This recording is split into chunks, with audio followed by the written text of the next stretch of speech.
এই যে চেয়ারটা আপনি দেখছেন, যেই চেয়ারে আমি এখানে বসছি আপনার সামনে মাননীয় স্পিকার, এই চেয়ারটি খুব কঠিন একটি চেয়ার মাননীয় স্পিকার।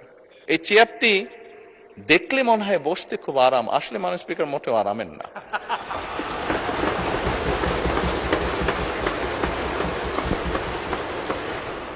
এই চেয়ারটিতে বসলে মাননীয় স্পিকার প্রতি মুহূর্তে মনে হয় যে আগুনে তপ্ত হিট আসছে মাননীয় স্পিকার।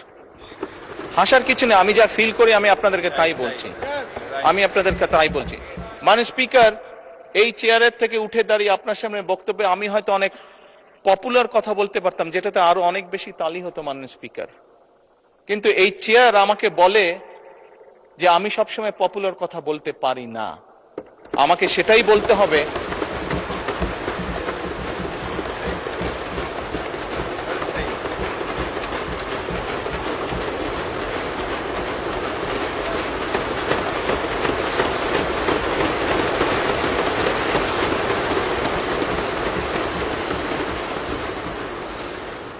মাননীয় স্পিকার।